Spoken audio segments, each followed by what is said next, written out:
Right, so before we go too deeply into these puppies, I'll just give you a quick rundown of the shoes I have been running in as a bit of a comparison over the last year.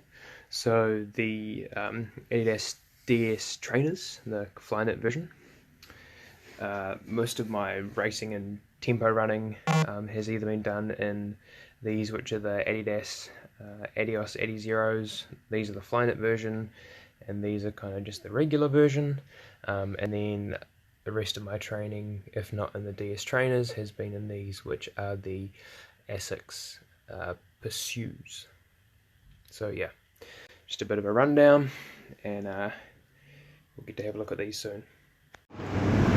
Right, so these guys are getting their maiden voyage. Initial impressions before I start running, they're just super springy, like that foam feels odd. Surprisingly, I don't feel like I'm like too high up, which, you know, given the stack height, you think is a bit strange. And they also feel surprisingly stable, given how high they are and how narrow they are through the midfoot. So yeah, I'll touch back in about 10 minutes or so and let you know what my impressions are. Right, so just at about 3k, it's a long Tamaki drive in Auckland, so pretty flat.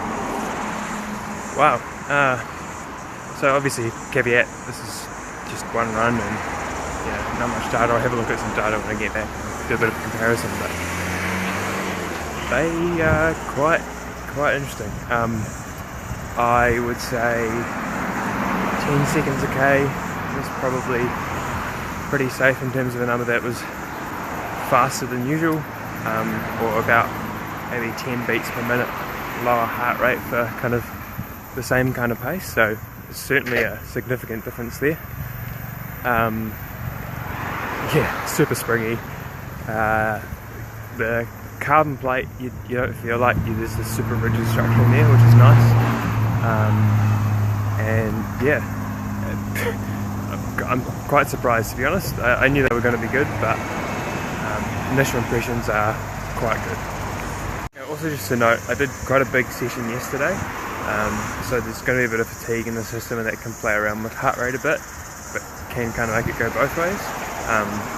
And obviously this is reasonably easier running along here. I'm doing a harder session tomorrow, and I'll be wearing these for that to try and hopefully find some differences there and see if it's a bit more obvious when I'm a bit fresher and add a bit more pace. So right, so finished my run. It was about 6k, 4:07 average. So I did stop in the middle obviously, but my heart rate average on that was 138. Now at that pace, usually probably closer to 52. My heart rate didn't go over 150 for that entire run, so that's saying something initially. A couple of interesting other caveats. My watch detected a new VO2 max, slightly higher, and also said my performance condition, whatever that might mean, was quite high compared to what I've probably ever seen it. So yeah, I think that works off kind of like a paced heart rate when you're early in the run, about 10 minutes in the run.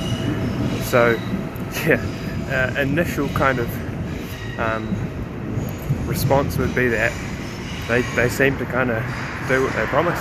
I did have a bit of a tailwind going out, and so a little bit of a headwind coming back, pretty light, but I'd still probably say a solid 5 at least beats per minute lower for a similar kind of effort. So yeah, very impressed on this initial kind of run. Like I said, I'll do a close to the proper session tomorrow, which will give a better indication, but yeah, good for now.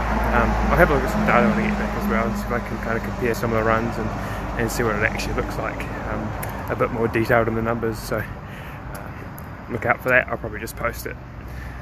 Alright, have a good day. Right, so just get up for a decent run in these puppies today, about 17k, a little bit of tempo in there, and a couple of hill reps all around Cornwall Park in Auckland.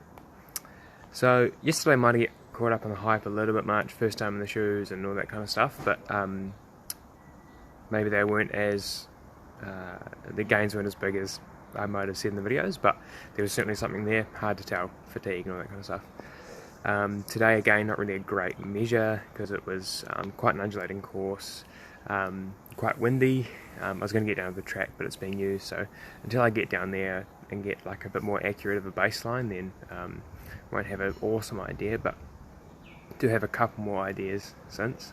So one, whether or not they're faster, I think you're 100% going to get some benefit out of a longer distance race, so clearly made for the marathon, in terms of the fatigue aspect. So that soft cushioning, you can feel it, especially downhill, is going to fatigue you way less than anything else. So certainly something there. That's kind of the main thing I picked up today. Like this week has been a big week in my training, probably the most running Ks I've done in a long time, and my legs felt pretty good even at the end of that run, so yeah, pretty impressive from that aspect. So probably won't get out for a decent run in terms of being able to measure them against previous stuff until maybe next weekend, head down to the track hopefully, or I'll race in them in a couple of weeks as well, so won't hear too much from me about them in the meantime, but yeah, I'll check it out next week. If you have any particular questions, just flick message through and I'll see if I can cover them for you. Right, so I got these guys down to the track today, finally, to give them a bit of a test and see how they go. So I just want to take you through some data from a few runs that I've done recently here. So the first one was back on the 18th of January. It was 3 by 8 minutes, kind of building down to lactate threshold pace, which you can see down the bottom here, about 3:28 and 176 heart rate. The next one was a week later on the 25th, and this was part of a brick session. This was 5 by 6 minutes at lactate threshold, and you can see here the last one, 3:30s and 173 beats per minute. And then today, 5 by 5 minutes lactate threshold. We'll go to the last one again, just the best comparison. 3:26 minutes per K and 171 beats per minute, which is a lot lower. Well, 2 beats per minute there, but also a bit faster, and substantially less than that one. So what I'd probably say is these shoes are probably good for, I don't know, 2, 3, 4, maybe even 5 beats per minute less, and then probably in the realm of 3, or if you flipped it, right, probably 3 or 4 seconds per K faster. Like, again, this is just a small kind of sample, but for me and how I run, there seems to be a significant advantage in these shoes, which was great, right? So yeah, that's where we're at. Bit of a better analysis, and yeah, let me know what you think.